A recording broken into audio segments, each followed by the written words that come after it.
Hey, it's Sam with Ridester.com.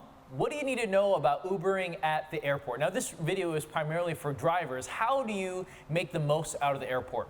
The airport can either be a cash cow or it can be a pit of despair, okay? When I first started driving, I had no idea how to utilize the airport, so I wasted tons of time when I could have been making lots of money, and so I wanna help guide you. And this video is also expanded more in the blog linked below, so check out more of the details as things are constantly changing in this industry, and there's gonna be up-to-date tips and tricks and guidelines for you, so check that out. But what you need to know about Ubering at the airport is that every airport is different. So please keep that in mind. So you may be reading a blog or checking something out and hearing some details about LAX or Hartsfield, which is gonna be completely different if you live in OKC, okay? Because I love that airport. There's like nothing going on in the airport. It is super easy to come in and out, which is gonna have completely different dynamics as Hartsfield or any other major airport. So one of the things that you need to do is you need to Google your city's airport, and Uber. And you're gonna usually be able to find almost in the very beginning, okay, this is very easy to do, and you're gonna be able to see your city specific guidelines of where to park. Do you need a license or do you need some sort of sticker, okay? So in the past,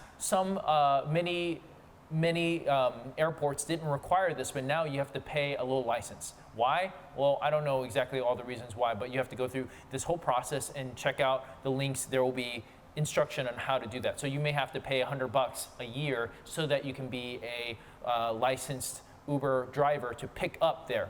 Now, something to know is that you do not have to have a license to drop someone off, but to pick up. What I mean by that, if you pick up someone else in one city and they need to go to the airport, that is totally fine. You can drop them off and there's designated drop-off places. Just look for the signage or look on the website for your specific city.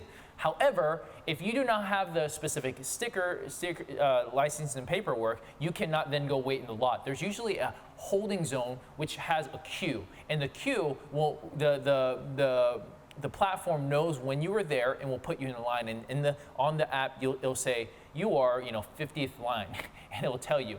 You can also check how many people are in queue when you're not at the airport to see if it's worth being there, okay? So there's usually a holding area that you wait, and basically there's a bunch of drivers here, and then one by one they get sent out. There's also certain airports and certain technologies with Uber where they'll try to give you a pickup right after you drop someone off. So that's a cool benefit, but I don't want to speak too much of that because that technology is constantly changing. So check out the blog for more details.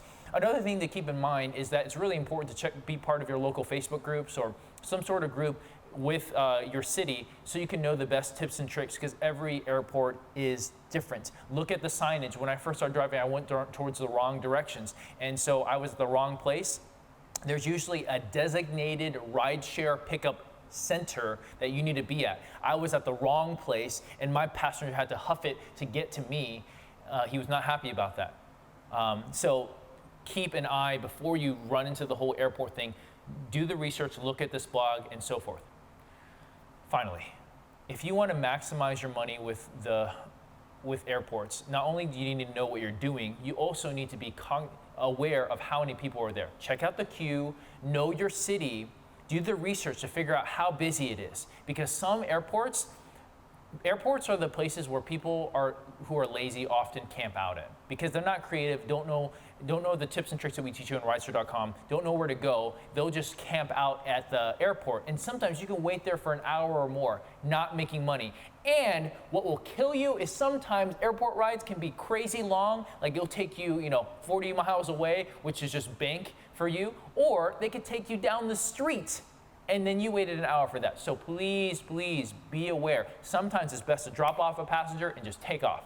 Now, sometimes it's best to go there and camp out for just a few minutes, and sometimes a queue of 30 drivers can just be knocked out just by 1 or 2 planes. So just keep all that in mind. There's lots of dynamics. Make sure you check out the blog. Hopefully this video is helpful to know how to maximize your money Ubering at airports.